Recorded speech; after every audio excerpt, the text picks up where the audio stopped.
So who are this mysterious group known as the Illuminati? Where do they operate from? And who are its members? Are they really some secret world government operating in the shadows? Or is the whole thing simply one huge conspiracy theory?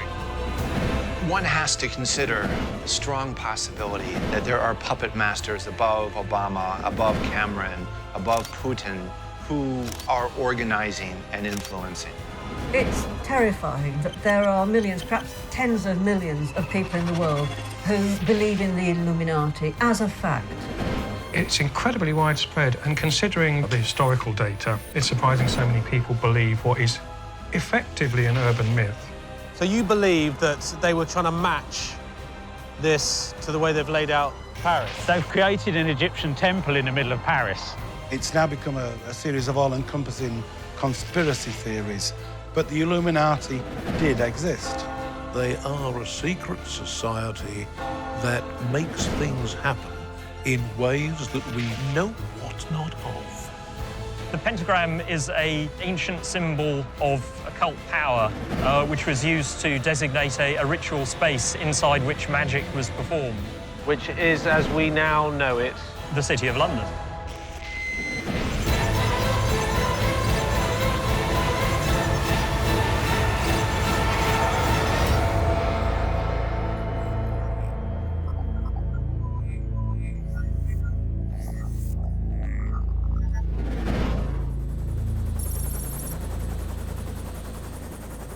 The existence of the Illuminati has been rumoured for over a century. They're said to meet in secret, but their influence is felt across the globe. A secret world government, in effect. The whole thing sounds like something from a James Bond movie, but is it true? There's certainly evidence of several groups who call themselves the Illuminati, all the way back to 14th, 15th century, the enlightened ones. But they're not the Illuminati that people talk about today. They're not that type of, secret society that we all think about when we hear the word Illuminati. This sort of cult in the belief of the Illuminati is widespread today, and particularly amongst the younger generation, who would tell you that everything from wars to economy to weather to market crashes, to missing planes, all these things are governed by the puppet masters. The irony was that the whole Illuminati, serious baddie ruling the world thing, in league with the devil, actually began with the Catholic Church. They really just went for it. They built up this whole myth about the Illuminati being in league with the devil, being, satanic, and gave them aims that they didn't have. Well, I mean, it was bad enough as far as the Catholic Church was concerned to, for them to have aims to overthrow the Catholic Church. But, they added to it and they gave it colour.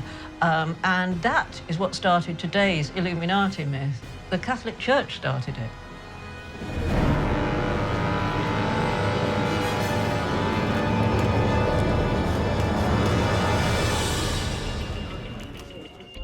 Naturally enough, the history of the Illuminati is a little foggy when it comes to hard facts and solid research.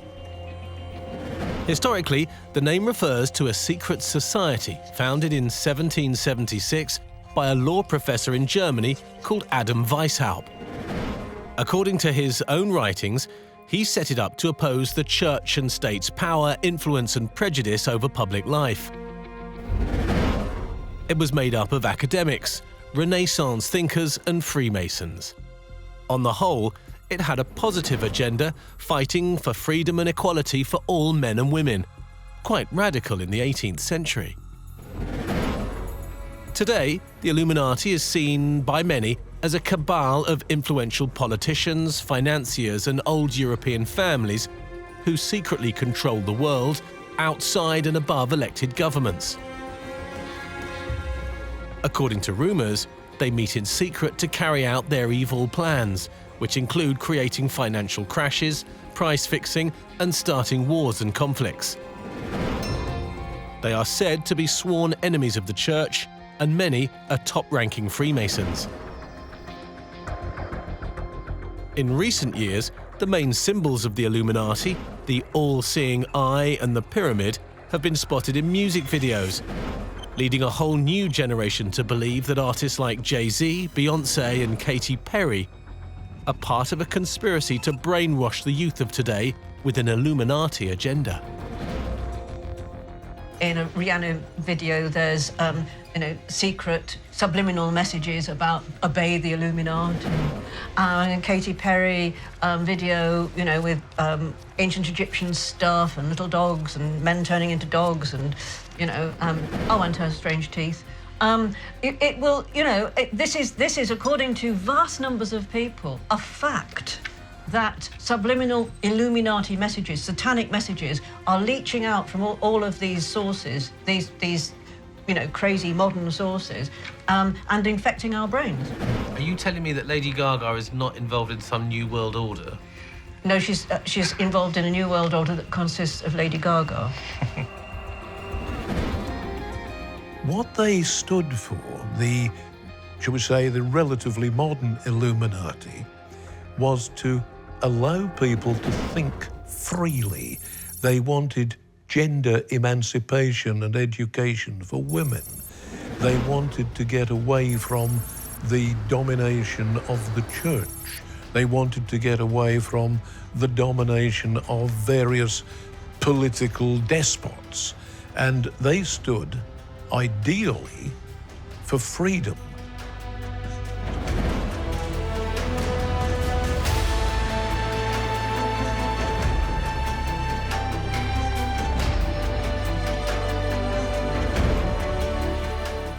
Over the years, there have been constant rumours and press reports and even books written about an unholy alliance between the Vatican, various secret societies and Masonic lodges. Now, very little of this has ever been conclusively proved, but it all came out into the light back in 1982 when a chap called Roberto Calvi, who was also known as God's banker, was found hanged under Blackfriars Bridge.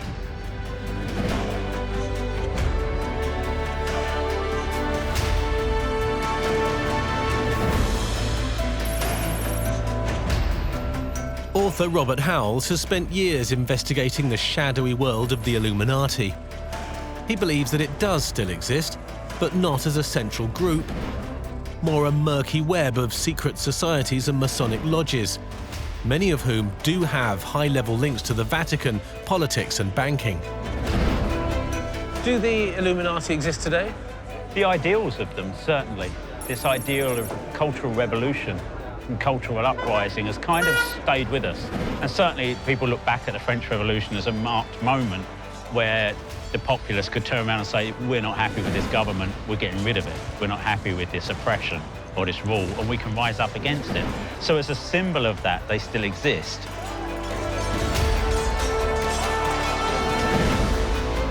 One of the popular myths doing the rounds for the last decade or so is that a private foundation called the Bilderberg Group is really a front for the Illuminati. Who exactly are the Bilderberg Group? The Bilderbergs formed in the 1950s. They were to be a kind of joint group between Europe and America to exchange information. And they were made up of heads and states and senior members of the military and different areas of business and commerce. But over the years, because they meet in secret, they never publish the minutes of their meetings, and they contain such powerful people. Outsiders that look upon them as a potential kind of Illuminati operation, this kind of group of people that are perhaps trying to run the world or dictate how business is done. For a long time, until about 15 or so years ago, it was even hard to find that the meetings happened at all. And of course, it's a conspiracy theorist's dream. What are all these rich and powerful people doing? What are they talking about? They would say they meet in private. The conspiracy theorists would say they meet in secret. And the thing is, we don't really know what they talk about because they never publish anything. It is the conspiracy theorist's dream. Those who are suspicious of them and who oppose them believe that they are conspirators and that what they really want to do, irrespective of what effect they're having on the bulk of humanity, is to run the show. One has to consider the strong possibility that there are puppet masters above Obama, above Cameron, above Putin, who are organizing and influencing.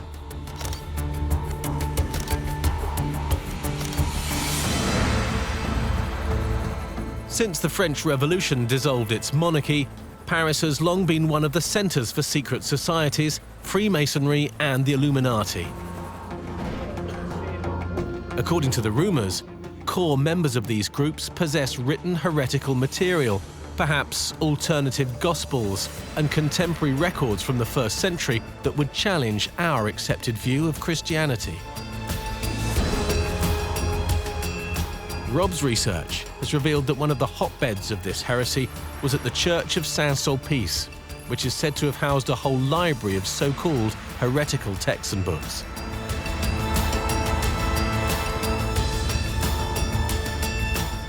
It was founded by a Catholic priest, Jean-Jacques Ollier, in the 17th century, who was also a member of several influential secret societies.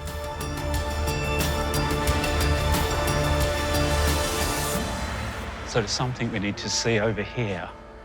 Ollier, on his deathbed, said that Christianity was based on a vast panoply of untruths. Right. He was the founder of this church in its modern form. It was him that rebuilt this church. And if we look at this painting, there is a hidden picture of Ollier in the painting. He's been included here. So hang on, so this is the guy who built this church? Yes. And he said that Christianity was based on a lie? Yes. Yes, and in this picture, he has his hand to his mouth, which is a Masonic symbol for trouble, for panic. And what's he got in his other hand? Under his arm, he has documents, he has scrolls and books. And I think that's the fact that this was hidden in one of the frescoes within the church, I think is important, because they're saying that secretly, these documents, that this is the kind of evidence, this is the heretical content that existed at the time in this church. And we find that later in history, when Canon Lilly was here in the 19th century and stated that he'd found proof that Jesus was alive in 45 AD, that he had survived the crucifixion. Pretty powerful stuff. For a church, it's incredible stuff. It would destroy the church if it was proven.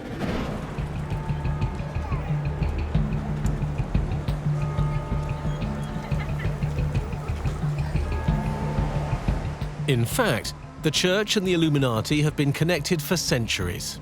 It's been rumoured, but rarely ever proved, that there are leading members of secret societies at the very highest level in the Church. In fact, while we were near Notre Dame Cathedral, we saw a parade of a secret order moving through the streets. There were priests, a bishop, and dozens of non-clerical men wearing their ceremonial capes. But who were they? Most likely a Masonic or chivalric order connected to the Church of Notre Dame. But what struck me was just how much security this group had. The parade was surrounded by police and security guards with earpieces, walking alongside the caped gentlemen.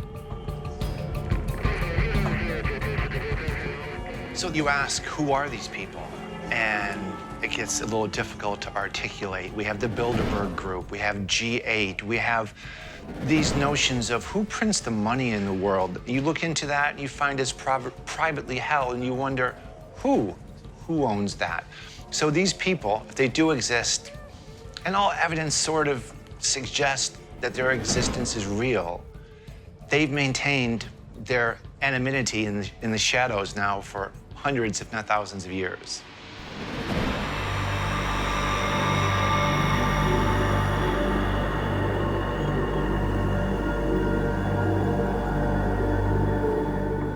According to Rob, you don't have to go far in Paris to see Illuminati and Masonic influence. In fact, one of the most iconic landmarks of the city, the Pyramid at the Louvre, is part of a much bigger structure, a recreation of an ancient Egyptian temple. Now, this is one of the most iconic symbols of Egypt. Right. In the center of Paris, we have a pyramid that perfectly matches the angles of the Great Pyramid in Egypt. Right, okay. This was built as part of Francois Mitterrand's building project, where he placed Egyptian objects all across Paris, So we have this, we have obelisks, we have arches. The whole place is a paean to Egypt. We're in what is a recreation of the Temple of Luxor with a pyramid at the heart of it. The Temple of Luxor itself represents the Temple of Man in which God resides. Yeah, that looks amazing. That's fantastic. It is. It's a testament to the Freemasons rediscovering ancient Egypt as a perfect time, as a time when everything was built to perfection, to the ideals of a grand architect, to a god. The pyramid was commissioned by a high-ranking Freemason, Francois Mitterrand, and it's claimed to have been constructed from 666 panes of glass, the symbolic number of Satan from the Book of Revelation, though the museum says the number is really 672. Interestingly, though, its sides were built to exactly match the same angles as the Great Pyramid at Giza. So, is Mitterrand's structure just an eye-catching folly, looking rather out of place in this 18th century stone courtyard? Or was it something more? Mitterrand had some pretty esoteric ideas, right? It was revealed after his death by his drivers and staff that he would actually go and visit that monument in the middle of the night just by himself, just kind of meditate and contemplate there. So he was kind of into some very, say from an Anglo-Saxon point of view, some very weird stuff. But he was also, he was very interested in things to do with the power of the land. He saw himself as somebody that had a kind of, in a way, divine right to rule France. He'd seen this from when he was a young man, that somehow he'd been chosen to be the ruler of France. It was his destiny.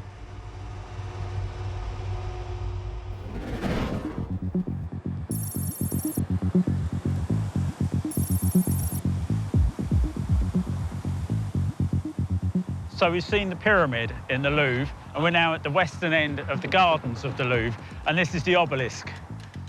This is an Egyptian obelisk dedicated to Ramses II. So is it actually from Egypt? Well, I can see the hieroglyphs. It was brought from the Temple of Luxor, and this completes the temple that they recreated using the Louvre. This is at the far end of it. It's at the gate that was the gate of Luxor in the same position.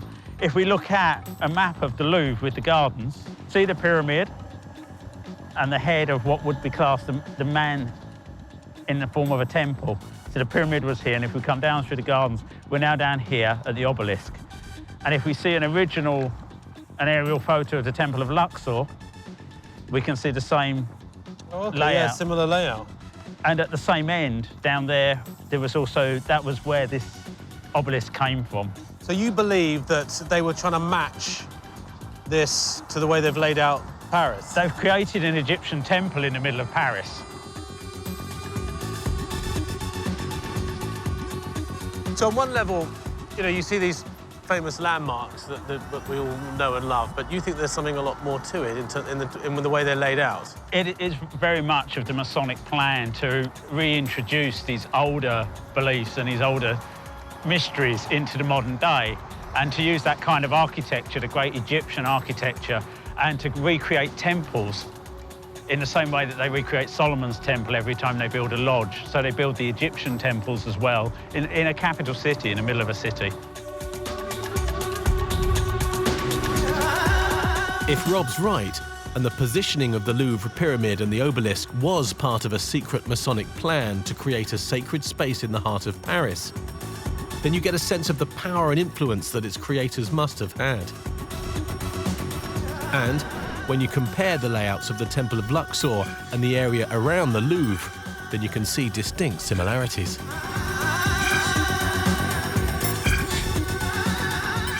If you look at the plan of Paris and you look at the Temple of Luxor, you'll see that the Louvre structure and the gardens are laid out according to the Temple of Luxor. So in a way, the Freemasons have recreated Egypt, ancient Egypt, in Paris, in full view, allowing people to wander in and out looking at the Mona Lisa and sit in the gardens eating their lunch, not aware that they're sitting in the middle of an Egyptian temple. a place of power, a place of great spiritual importance. And this has been created in the middle of Paris. So, hang on, so you're telling me that there's some kind of magic portal in the centre of Paris? I'm not saying I believe that. I'm saying that any esotericist, and I'm including Mitterrand, President Mitterrand in this, to them, alignments of buildings or natural features or patterns or symbols inscribed on walls, they're not just as we would see them. They're not just interesting. They actually mean something to them at a deeper level. They represent the direction of a magical energy flow. And I know that sounds a bit Harry Potter, but to them, it really is a kind of portal for energies from the gods, from spirits or whatever, to come in through a portal into our dimension and be used. For what? Well, whatever they want to use it for, presumably power. You know, that's what most people want to use energy for.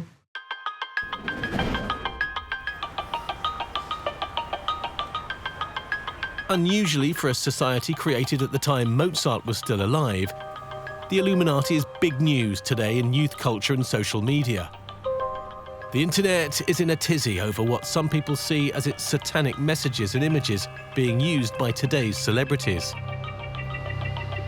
So if you want to know who the real Illuminati are today, you don't need to break into the Vatican's secret archives, just pop into a cyber cafe. Hi. How are you? Can I use one of these? Okay, lovely, thank you.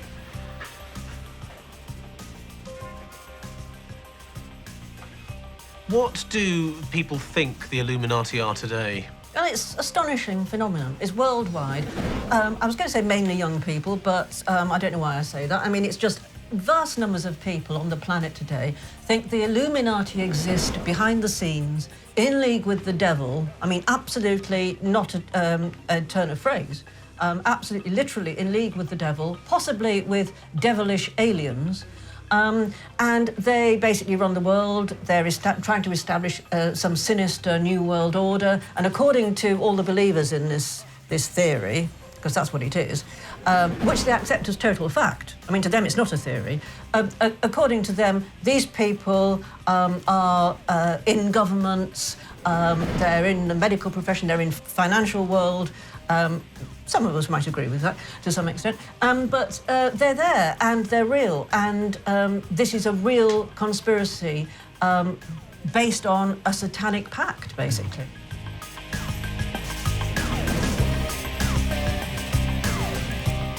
So the Illuminati is, according to this, an ancient and shadowy group of elites who control nearly every aspect of life on this planet, made up of the world's political and financial elite, and, it would seem, Jay-Z.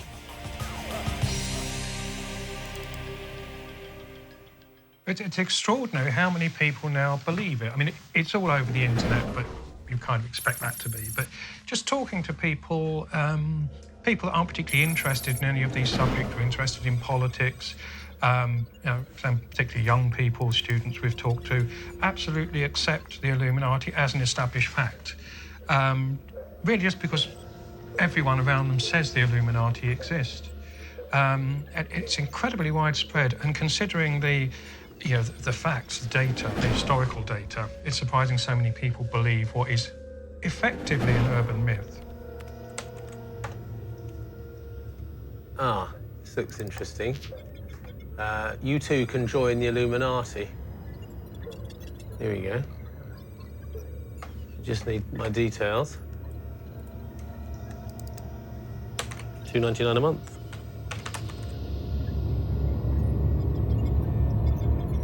The obsession with the Illuminati and their symbols has really gone off the scale in the last 10 years. Take, for example, this symbol that you see famous rock stars and politicians using, and it is peculiar, but you know, does it mean anything? Probably not.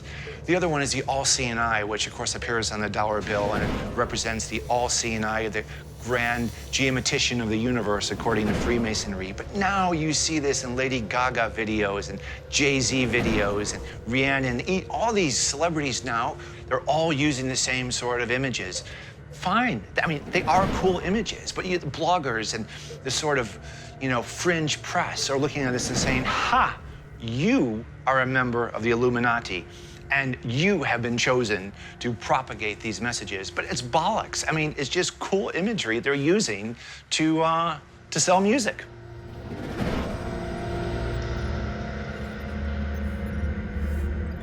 If I'm honest, the further I looked into the Illuminati, the less real it all felt.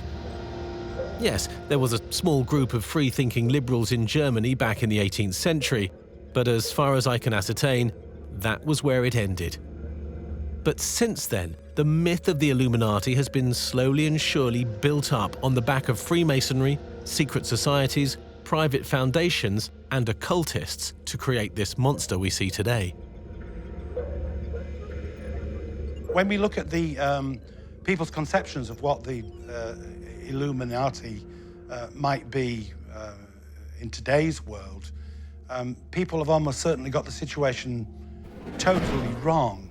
Almost any situation which can't be explained, almost any power base in the world, even now down to stars and superstars, are all thought by one person or another to be associated with this all-encompassing conspiracy to take over the world in usually a very negative sense. We particularly find it because people are so suspicious of bankers and industrialists. We don't trust politicians anymore. So all these people tend to get lumped together as if they're involved in some kind of very definite scheme to disenfranchise and disempower us.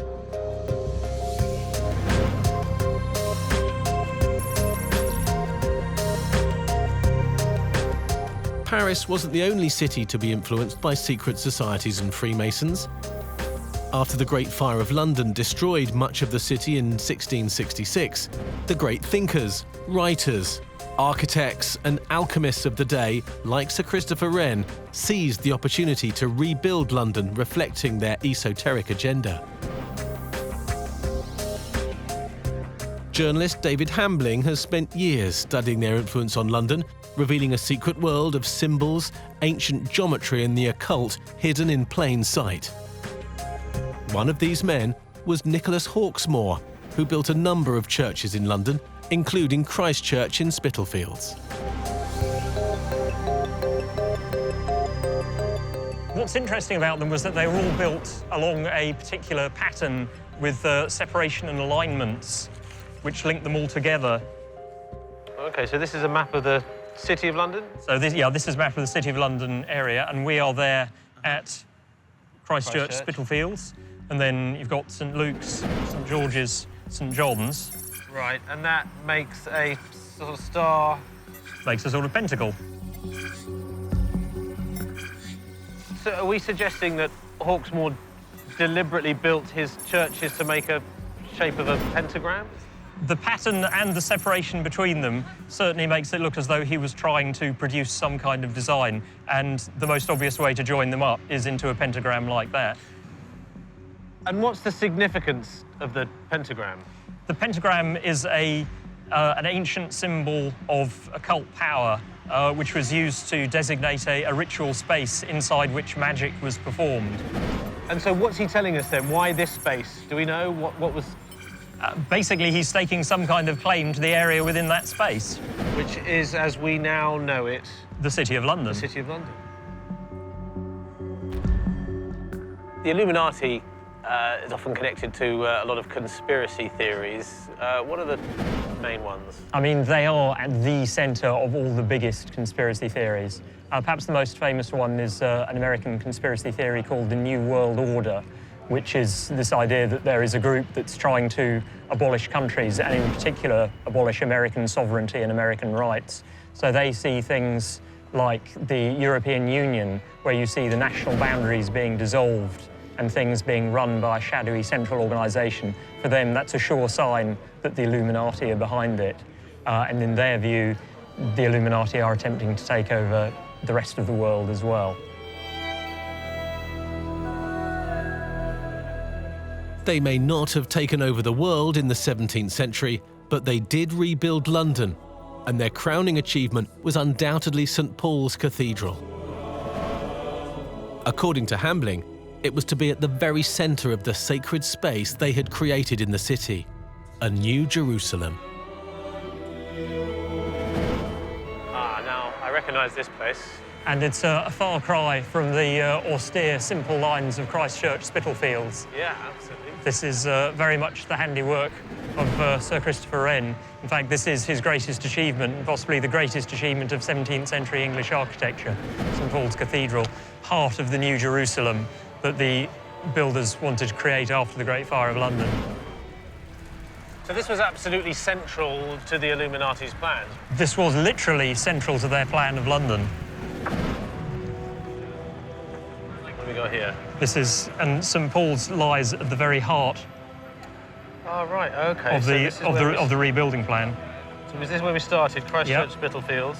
So that's where we started. Hawksmoor's churches surround it, and right at the centre of it is St. Paul's, the beating heart of the new London.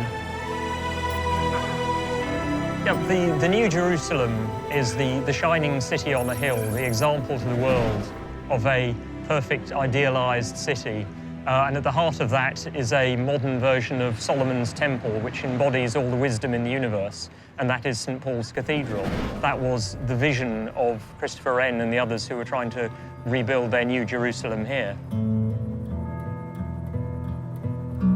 And this place also has a very interesting connection with Freemasonry, in that the first United Grand Lodge was actually formed right on that spot there, at the old Goose and Gridiron public house in 1717. And that proximity to the Masons is significant? It's very significant. In Masonic mythology, the very first Freemasons' lodge was set up in the porch of Solomon's Temple in Jerusalem, and the first United Grand Lodge ever, which was set up here in England, was set up just over there. So in the symbolic Temple of Solomon in London. It has long been suggested that there is a very close connection between the Illuminati and Freemasonry. Now, I would tend to the view that both of them are visible tips. They're the surfaces of something much older and deeper. For want of a better term, I might use the name the Guardians, or the Guides, and that they go back millennia, not just a few centuries. According to the conspiracy theorists, it's the Illuminati that are behind Freemasonry. Or according to some, it's Freemasons that are behind the Illuminati, but you can take your pick. That comes about because back with the original Illuminati, there was a connection, because the Illuminati worked by trying to infiltrate and take over Freemasonry. But that became kind of a gift to its opponents once the Illuminati had been broken up. Say, the Illuminati were within Freemasonry, therefore they were controlling Freemasonry. Wherever you see a Mason, you can now see the Illuminati. There are some quite mad but very firmly held beliefs in, Freemasonry automatically being evil, and therefore it must be part of the Illuminati thing, and that they all are basically in it because of satanic naughtiness on a grand scale and wishing to take over the world. Adjacent to Christchurch in Spitalfields are the streets and alleys where the notorious Jack the Ripper terrorised London in the 19th century. Hambling believes that the Ripper murders were part of a wider Masonic conspiracy, which were part of a secret occult agenda. In essence, Jack the Ripper was part of the Illuminati.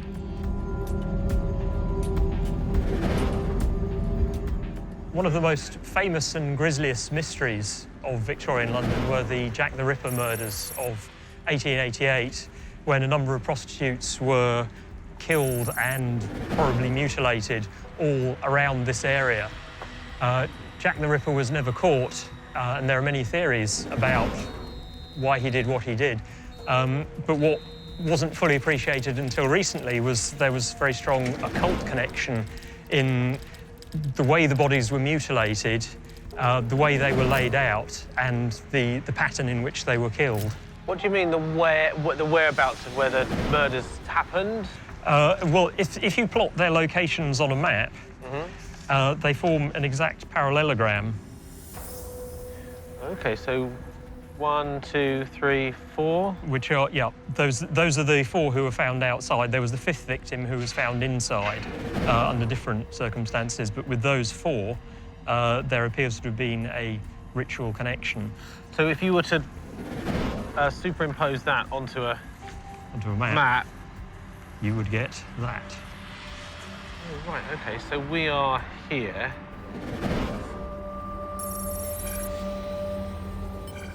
So why was he choosing these locations? Why are these significant? Again, it's to mark out a sacred space on the ground for what could loosely be described as a black magic ritual, so that he could gain power. So we think that... Are we suggesting then that Jack the Ripper was a member of the Illuminati?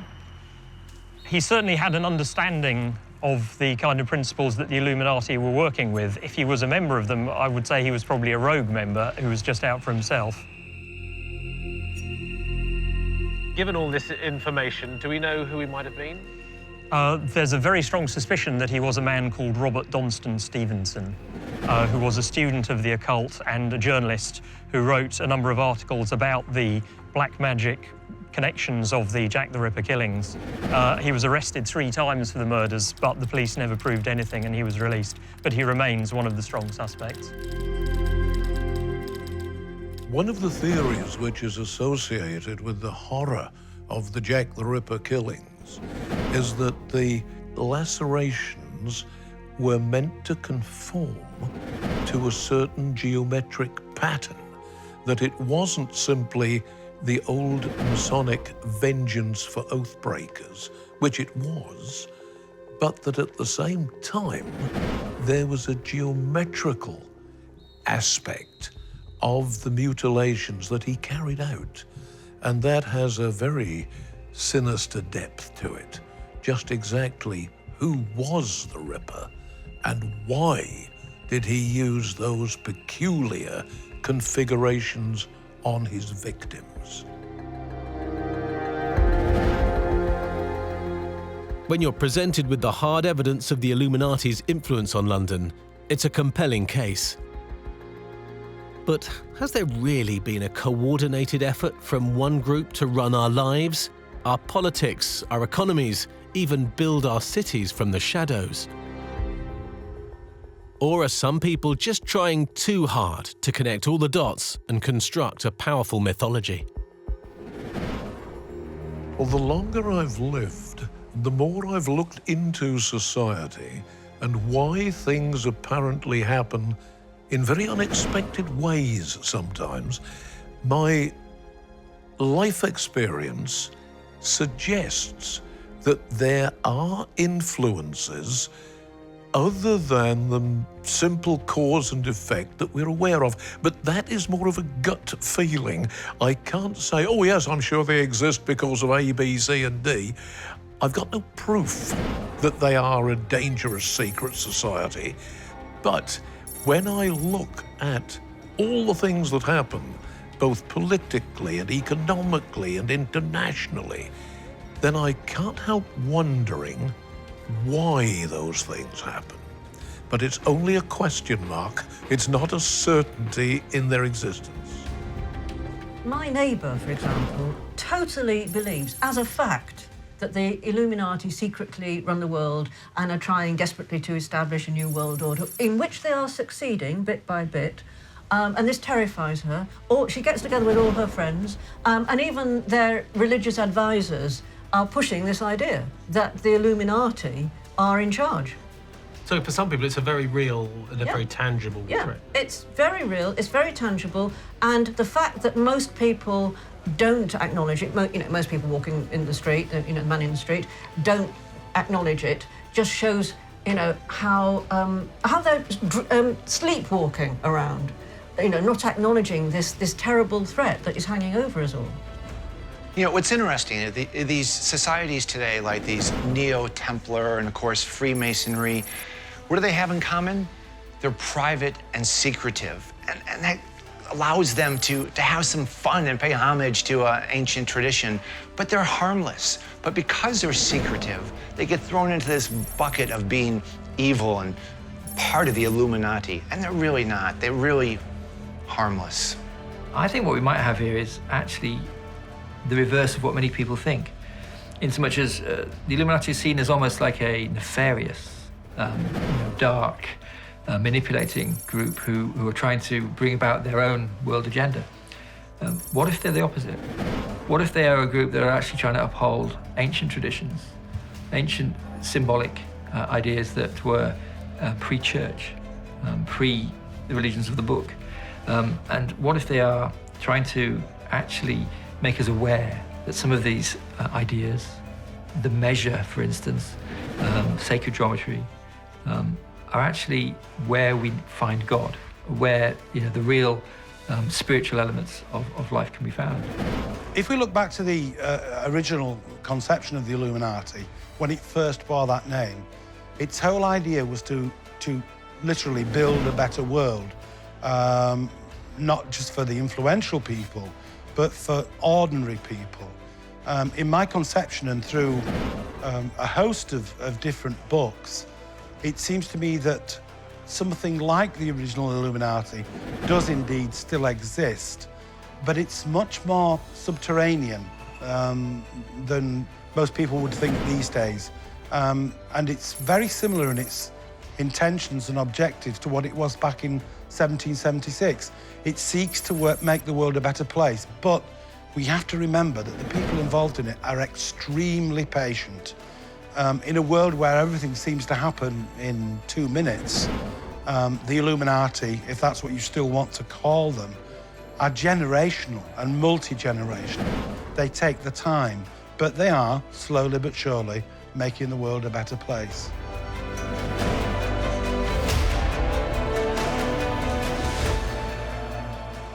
So are they real? Well, after everything I've learned, it's hard to dismiss them as a wild conspiracy theory. I certainly think there's evidence to claim that there have been groups of influential men throughout the last 200 years or so who've sought to influence events and change the course of history from the shadows. And are they still doing it? Well, you tell me. I'll see you next time.